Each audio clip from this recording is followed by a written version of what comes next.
है और 10 बजे तक हमारा और आपका साथ रहेगा। फॉर्मेट के मुताबिक हम चलने की कोशिश करेंगे। पहले हिस्ट्री ऑफ द डे पर चलेंगे और उसके बाद तमाम तर तफसीलात मुल्क के अंदर जो अलग अलग खबरें आ रही हैं उनके आपके सामने अगले 1 घंटे के दौरान रखेंगे। आखिरी 20 मिनट आपकी लाइव कॉल्स प्रोग्राम में शामिल की जाएंगी। मुख्तलिफ सर्वे हैं, मुल्क की सतह पर होते हैं, लेकिन जम्मू कश्मीर का जिक्र भी इनमें हुआ है। कुछ तालीम के हवाले से हैं, कुछ स्टडीज सामने आई हैं जंगलात के हवाले से, और महकमा जंगलात की 2 अहम खबरें आपको बताएंगे जहां पर परेशानी with in the union territory और आउटसाइड द यूनियन टेरिटरी कौमी सतह पर भी आप देखेंगे तो एक बड़ी परेशानी का सबब एक मसला जो बना है उस पर बात करेंगे। और आज के प्रोग्राम में कोविड-19 पर भी हमारी नजर रहेगी, चूंकि जम्मू कश्मीर के अंदर तकरीबन 25 दिनों के बाद एक बार फिर 4 मजीद मरीजों की मौत हुई है।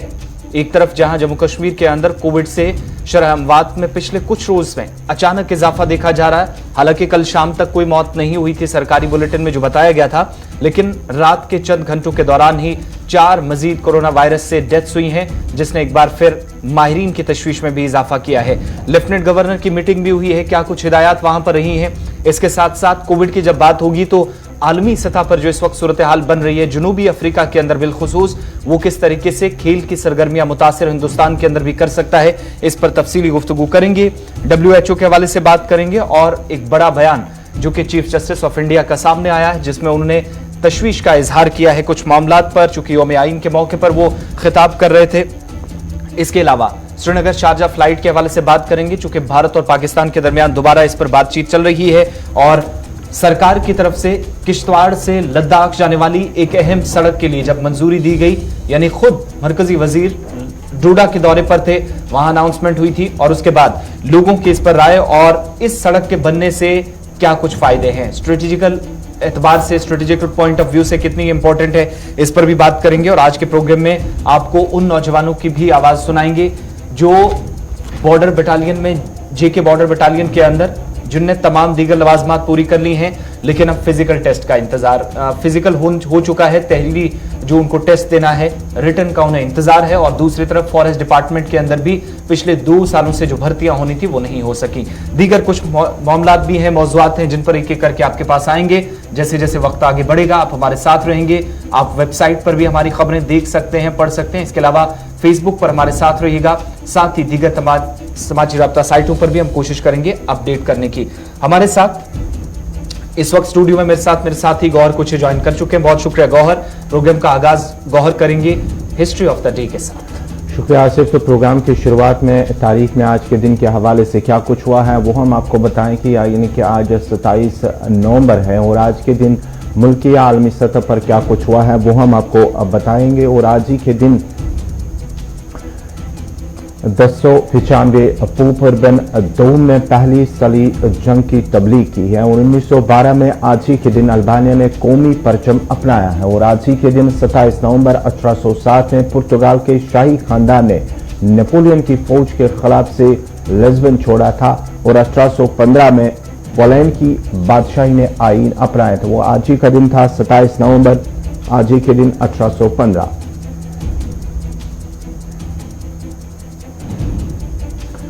और आज ही के दिन साल 2008 में भारत के साबिक वज़ीर-ए-आज़म विश्वनाथ प्रताप सिंह का इंतकाल हुआ है। और आज ही के दिन 1895 में नोबल इनाम अल्फ्रेड नोबल की वसीयत के मुताबिक कायम किया गया है। और आज ही के दिन साल 2011 में मशहूर भारतीय क्लासिकल मौसीकार सुल्तान खान का इंतकाल हुआ है। और आज ही के दिन 1971 में सोवियत रूस के मार्स ऑर्बिटर के जरिए मरीख पर उतरा है, वो आज ही का दिन था।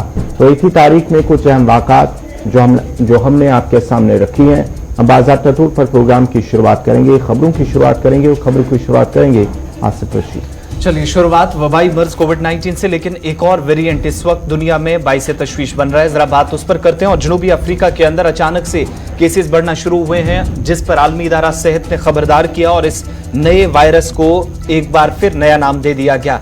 तशवीश का इजहार मुसलसल तो इस पर किया जा रहा, लेकिन ओमिक्रॉन इस नए वायरस को WHO ने नाम दिया है। और ये वायरस हिंदुस्तान तक भी या सेंट्रल एशिया की तरह अब यूरोप के अंदर कुछ केसेस जहां पर सामने आए हैं इस वायरस के, जनूबी अफ्रीका से माना जाता है कि एक बस्ती से इसका आगाज हुआ और अब हिंदुस्तान या जनूबी एशिया के बाकी ममालिक के अंदर भी दस्तक दे सकता है। लेकिन ओमिक्रॉन वेरिएंट कोविड के मुकाबले इतनी तेजी के साथ अगरचे नहीं फैलता, मगर पैनिक ना होने के साथ साथ इस पर एहतियात बरतने की भी ताकीद आलमी इदारा सेहत की जानिब से की गई है। वहीं भारत के अंदर इस कोविड का अगर एक भी केस आ गया तो वो परेशानी का सबब पूरे मुल्क के लिए बन सकता है। पॉपुलेशन बेस जब आप देखते हैं, इस पर माहिरीन को थोड़ी सी तशवीश है। दूसरी बात यह कि डॉक्टर गगनदीप कांग, जो कि कोविड के दौरान उस टीम का हिस्सा रहे हिंदुस्तान के अंदर जो मुसलसल सरकार तक अपनी सिफारिशात पहुंचाती रही, वो ये मानते हैं कि डबल डोज वैक्सीनेशन जो है वो टॉप प्रायोरिटी पे होना चाहिए ताकि इस नए वेरिएंट से पहले ही तमाम लोग वैक्सीनेट हो जाएं।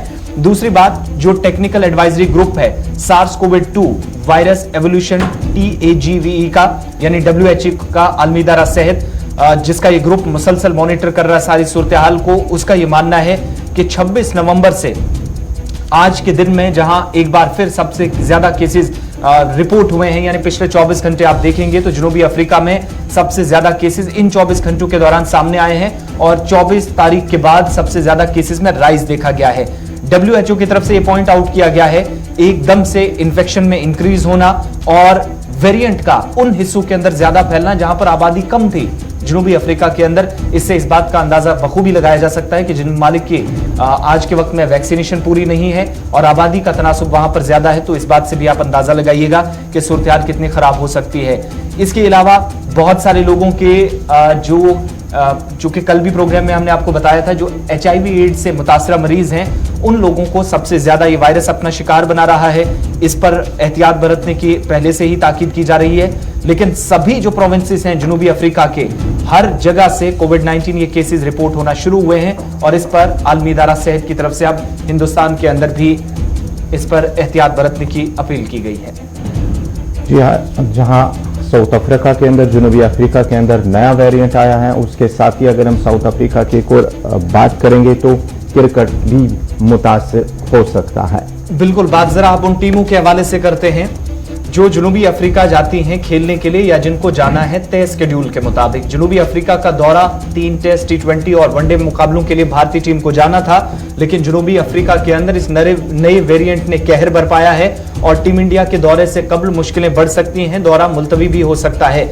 दूसरी तरफ इंडिया ए, जो इस वक्त पहला 4 रोजा टेस्ट मैच वहां खेल रही थी, जिसका आखिरी दिन था, लेकिन इन सब के बीच में अब फैसला ये लिया जा सकता है कि ये फिलहाल सीरीज यहीं खत्म की जा सकती। किसी तरह का खतरा BCCI यहां नहीं लेना चाहती, लेकिन नीदरलैंड भी इस वक्त जनूबी अफ्रीका के दौरे पर है।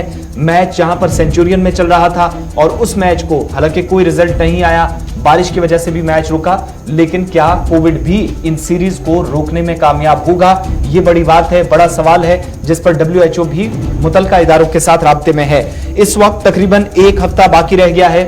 भारत अपने 2 टेस्ट मैचेस यहां पर खेलने के बाद, न्यूजीलैंड से सीरीज खत्म करने के बाद 3 टेस्ट मैच, बाकी जो वनडे और T20 खेलने हैं उसके लिए जनूबी अफ्रीका के दौरे पर जाएगा और जनवरी के आखिर तक ये दौरा खत्म होना था। लेकिन इसी पीरियड के दौरान अचानक से कोविड-19 के केसेस बढ़ना, अचानक से ओमिक्रॉन नाम के नए वेरिएंट का आना, जो मुसलसल जनूबी अफ्रीका के लोगों को अपना शिकार तमाम प्रोविंसेस के अंदर बना रहा है, दौरा मंसूख भी किया जा सकता है। इस पर गौर किया जा रहा है और आज एक अहम मीटिंग जहां पर नीदरलैंड के हुकाम की क्रिकेट साउथ अफ्रीका के ऑफिशियल्स के साथ है, जिसके बाद वो ये फैसला लेंगे कि जो इस वक्त सीरीज वहां चल रही है नीदरलैंड बनाम जनूबी अफ्रीका, क्या वो जारी रहेगी या नहीं। लेकिन अगर वो मुलतवी होती है तो that means India A team का जो टूर है वो भी कैंसिल हो सकता है।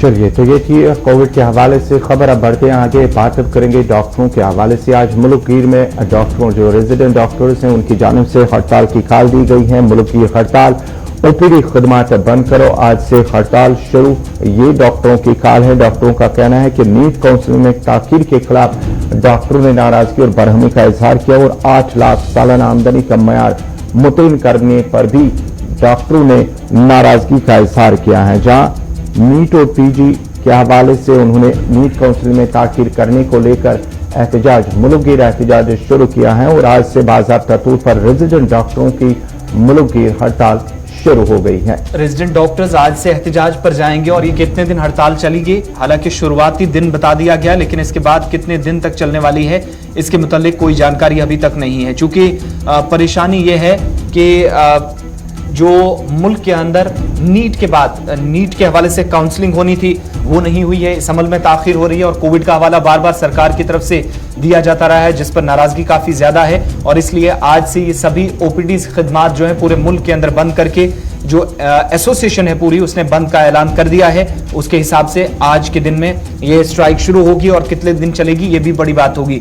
दूसरी बात कॉल ये है कि मरकजी सरकार को आगाह किया जाए। एक तो काउंसलिंग जो है नीट पीजी मेडिकल कोर्सेज के लिए वो पोस्टपोन करने की सरकार ने जो तैयारी की है उसको वापस लिया जाए, ये मुतालबा हो रहा है। और कल ही अदालत उज़्मा के अंदर जब इस पर नीट पीजी मेडिकल कोर्सेज का जो काउंसलिंग का अमल था वो कहां तक पहुंचा, इस हवाले से सवाल सरकार से पूछा गया था, तो उस पर अटॉर्नी जनरल की तरफ से जवाब दिया गया है सरकार की तरफ से, जो उन्होंने कहा है कि 4 हफ्तों तक इसे फिलहाल मुलतवी किया जाएगा। ये सरकार के पास प्लानिंग है। दूसरा, जो एनुअल इनकम क्राइटेरिया रखा है वो 8 लाख तक का रखा है, उसके खिलाफ भी मांग हो रही है कि उसको कम किया जाए, क्योंकि जो मुआशी तौर कमजोर जो उम्मीदवार हैं या डॉक्टर्स हैं डॉक्टरी के इस मेडिकल कोर्सेज के लिए वो जाना चाह रहे हैं, उनको यहां पर छूट मिलनी चाहिए। एक तो ये मुतालबा हो रहा है और दूसरी बात ये कि काउंसलिंग के लिए जो 4 मजीद हफ्ते सरकार लेना चाह रही है उसको फौरी तौर खत्म किया जाए। अभी तक 6 जनवरी 2022 तक जो कि अगली समाअत होनी है इस पूरे मामले पर, उससे पहले इस एसोसिएशन का मानना है कि बहुत सारे ऐसे उम्मीदवार हैं जो मेडिकल कोर्सेज के लिए जाएंगे लेकिन नीट काउंसलिंग से पहले ही वो जहनी तनाव का शिकार भी हो जाएंगे, जिसके लिए परेशानियां और बढ़ेंगी और नौजवान नस्ल इसमें अपनी जान भी गंवा सकती है। बहुत सारे लोग अपनी जान गंवाने पर मजबूर हो जाएंगे, क्योंकि 6 जनवरी 2022 को जब तक समाप्त होगी उससे पहले आगे का जो लाएमल है ये तो बहुत ताखीर हो रही है उस हिसाब से, और इसीलिए रेजिडेंट डॉक्टर्स आज ओपीडीज बंद करके एसोसिएशन के बैनर तले हाथ से हाथ मिलाकर आज हड़ताल पर जा रहे हैं। लेकिन कितने दिन हड़ताल चलेगी ये साफ नहीं है। बढ़ते हैं आगे, बात अब जरा इंटरनेशनल फ्लाइट्स की भी करते हैं। चूंकि कोविड के बीच बैनुल-अक़वामी परवाजें काफी ज्यादा मनसूख या मुलतवी होने का सिलसिला बदस्तूर जारी रहा पिछले 2-2.5 सालों के दौरान, जब से कोविड काफी ज्यादा हुआ था। जहां कल सऊदी हुकूमत ने भारत, पाकिस्तान समेत उन ममालिक की फहरिस्त जारी कर दी जहां पर बैनुल-अक़वामी परवाजों को खुले तौर पर अब दोबारा से शुरू करने की या बहाली के लिए ऐलान कर दिया। वहीं 15 दिसंबर से भारत ने भी अब इंटरनेशनल फ्लाइट्स को रिज्यूम करने के लिए ऐलान कर दिया है। और कोविड के सबब जो मुख्तलिफ ममालिक के अंदर इस वक्त जो पाबंदी आयद की गई थी, भारत सरकार ने उसको वापस ले लिया है।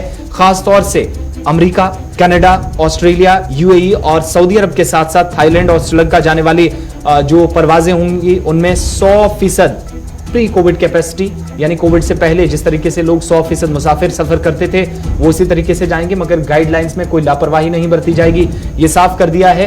अब जिस मुल्क के अंदर यानी अमेरिका हो, यूएई हो, सऊदी अरब हो, जिसके अंदर जितने केसेस होंगे उस हिसाब से भारत सरकार उसको अलाउड करेगी। यानी जो मुसाफिरों का हालांकि ऐलान तो कर दिया गया कि 100% के साथ वो जा सकते हैं, ट्रैवल कर सकते हैं, मगर बैनुल-अक़वामी परवाजों में कुल तादाद हर बार कितनी होगी ये तय इस बात पर होगा कि जिन ममालिक के लिए यहां से परवाजें रवाना हो रही हैं वहां पर कोविड-19 की सूरत हाल क्या है। वो सारी जो चीजें हैं, जो चाइना और हांगकांग के लिए सिर्फ फिलहाल फैसला बरकरार रहेगा कि 50% मुसाफिर ही जा पाएंगे। और एयर सर्विस पैक्ट जो है 109 ममालिक के साथ भारत का इस वक्त है, जिनमें फिलहाल चीन और हांगकांग जाने वाले जहां पर कोविड-19 के केसेस आज के वक्त में भी, चूंकि हांगकांग से भी 2 नए वेरिएंट के केसेस आए हैं, इसलिए 50% कैपेसिटी के साथ वहां पर बरकरार रखने का ऐलान किया है। तो ये वो बड़ी खबर जो भारत से जुड़ी हुई थी और उन ममालिक से जहां पर बैनुल-अक़वामी परवाजें रिज्यूम होनी थी। अब बात सुप्रीम कोर्ट के अंदर कल बड़ी तकरीब हुई, दिल्ली के सेंट्रल हॉल में, पार्लियामेंट के हॉल के अंदर तकरीब हुई, लेकिन बात जरा चीफ जस्टिस की भी गौर। जी हाँ, chief justice of India N V Ramana की जानिब से कल एक तकरीब के दौरान उन्होंने अदलिया पर जजों के हवाले से बात की है कि कहा कि चीफ जस्टिस ने कहा है कि अदलिया को किसी भी मकसद से होने वाले हमलों से बचाने की ज़रूरत है। ये सुप्रीम कोर्ट बार एसोसिएशन की जानिब से जो यौम आइन के हवाले से एक तकरीब मुनक्कद हो रही थी कल, वहाँ पर उन्होंने खिताब करते हुए कहा कि हमें अदलिया को किसी भी तरह के इरादे के साथ हमलों से बचाने की ज़रूरत है। हमें जजों और अदालती इदारों की हिफाजत करनी चाहिए। उन्होंने जस्टिस रमन्ना ने वकला पर भी जोर दिया कि वो बुजुर्गों का एहतराम करे और साथ ही साथ आला अफसरान का एहतराम करे, और बुजुर्गों के पास तजुर्बाती इल्म और हिकमत का ऐसा खजाना होता है जिससे वो जितनी भी किताबें पढ़ ले हासिल नहीं किया जा सकता। और ये बयान उस वक्त सामने आया जब वो एक तकरीब से खिताब कर रहे थे और मुल्क के अंदर फिजिकली अब जजेस पर अटैक होने लगा है। इस पर उन्होंने तशवीश का इजहार किया। उन्होंने कहा कि हिंदुस्तानी आइन की खास बात यह है कि हमें बहस मुबाहिसे के लिए ये बाकायदा एक फ्रेमवर्क कवानीन के मुताबिक इजाजत देता है, इसलिए इस पर हमें फख्र महसूस करना चाहिए। लेकिन मौजूदा वक्त में जिस तरीके से जुडिशियल ऑफिसर्स को निशाना बनाया जा रहा है, जुडिशरी को मीडिया में प्रेजेंट किया जा रहा है, सोशल मीडिया पर खास तौर से प्रेजेंट किया जा रहा है, इसलिए अटैक्स मुसलसल बढ़ रहे हैं और ये स्पॉन्सर्ड और सिंक्रोनाइज्ड अटैक्स हैं। ये अल्फाज मुल्क के चीफ जस्टिस के हैं। और दूसरी, उन्होंने जो सेंट्रल एजेंसीज हैं, सरकार के मातहत जो काम करती हैं, उन पर खुसूसन जोर दिया है कि वो इस बात को यकीनी बनाएं कि ऐसे शरपसंद अनासिर के खिलाफ सख्त कार्रवाई हो, सख्त इकदाम किए जाएं जो आज के वक्त में अदलिया से जुड़े लोगों को, बिलखुसूस उन जजों को फिजिकली टारगेट करते हैं जो मुल्क के अंदर अहम फैसले भी सुनाते हैं। जो कानून नाफिज करने वाले इदारे हैं उनको इस बात को यकीनी बनाना होगा। और एक ये भी उम्मीद जाहिर करते हुए चीफ जस्टिस ने कहा कि हुकूमत पर भी जो जिम्मेदारी आयद होती है, हमें उम्मीद है कि वो एक बेहतर माहौल फराहम करेगी जहां पर अदलिया से जुड़े लोगों को भी किसी तरह के खतरात से बचना पड़े। इसलिए आज के वक्त में जो कुछ हो रहा है उस पर तशवीश का इजहार करने के अलावा हमारे पास कुछ भी नहीं है। आइन बहस के लिए एक फ्रेमवर्क की इजाजत तो देता है, लेकिन कुछ लोग जो आज भी, चाहे वो जस्टिस हों, चीफ जस्टिस हों, सभी लोगों को पहले मीडिया, फिर सोशल मीडिया और उसके बाद जब जमीन पे आ जाते हैं तो यहां पर फिजिकली अटैक्स भी होना शुरू हो जाते हैं। इससे पहले हम ब्रेक पे जाएं, एक खबर जरा जम्मू कश्मीर के हवाले से भी, चूंकि इस पर भारत और पाकिस्तान दोबारा बातचीत कर सकते हैं और भारत की तरफ से गुज़श्ता दिनों दरख्वास्त भी की गई थी, हालांकि रिस्पॉन्स अभी तक भी दोबारा कोई नहीं आया है और मामला एक बार फिर श्रीनगर शारजा फ्लाइट का है, उस परवाज का है जो पाकिस्तानी हुदूद से निकलने वाली थी, शारजा तक जाने वाली थी। हालांकि इजाजत पाकिस्तान ने नहीं दी थी, मगर 23-24 अक्टूबर को जब वज़ीर दाखिला ने दोबारा इसको हरी झंडी दिखाई थी तो एक बार फिर पाकिस्तानी हुदूद में दाखिला न मिलने के बाद भारतीय सरकार ने पाकिस्तान की मुतलका वजारत से रुजू किया है कि वो श्रीनगर से जाने वाली परवाज को शारजा जाने दे अपने फिजाई हुदूद से दाखिला लेने के बाद। हालांकि पाकिस्तान ने ऑफिशियली इस पर कोई रिएक्ट नहीं किया है। वजारत खारजा के तर्जुमान अरिंदम बागची ने प्रेस कॉन्फ्रेंस में एक सवाल पर जवाब दिया कि पाकिस्तान के साथ फिर यह मामला उठाया गया है। इंतजार उन्हें इस बात का है कि पाकिस्तान इस बात को यकीनी बनाएगा कि वो पड़ोसी मुल्क की जो सारी तफसीलात उन्हें फराहम की गई है कि फ्लाइट के लिए रास्ता मिलना चाहिए, पाकिस्तानी हुदूद से दाखिले की इजाज़त मिलनी चाहिए, उसके लिए पाकिस्तान उम्मीद है कि रिएक्ट करेगा। दूसरी बात यह है कि जब ये प्रेस कॉन्फ्रेंस वजारत खारजा के तर्जुमान की हो रही थी तो इसी में एक और जानकारी दी गई, वो भारत और रूस के हवाले से भी, चूंकि व्लादिमीर पुतिन जो सदर हैं रूस के, वो 6 तारीख को भारत दौरे पर आ रहे हैं। जरा प्रेस कॉन्फ्रेंस का हिस्सा भी सुनते हैं और उसके बाद एक छोटा सा break. Relates to the visit of the Russian president for the next India-Russia annual summit on 6th November, 6th of December, beg your pardon. The president of the Russian Federation, His Excellency Mr. Vladimir Putin, will pay an official visit to New Delhi on 6th December 2021 for the 21st India-Russia annual summit with Prime Minister Shri Narendra Modi. The first meeting of the 2+2 dialogue between India and the Russian Federation at the level of foreign and defense ministers will be held in New Delhi on 6th December this year. Honorable Raksha Mantri Shri Rajnath Singh and Honorable External Affairs Minister Dr. S. Jaishankar will represent the Indian side in the dialogue. Russian Foreign Minister His Excellency Mr. Sergei Lavrov and the Russian Defense Minister His Excellency Mr. Sergei Shoigu will be visiting New Delhi on 5th and 6th of December for this 2+2 2+2 बातचीत होगी और रूस के सदर और भारतीय वज़ीर आज़म मुलाकात करेंगे। रक्षा मंत्री भी यहाँ मौजूद रहेंगे, वज़ीर दिफा जनाब कहते हैं। वक्त छोटे से ब्रेक का है, ब्रेक के उस पार खबरें और भी हैं, बात कुछ सियासी सरगर्मियों की भी। हमारे साथ रहिएगा।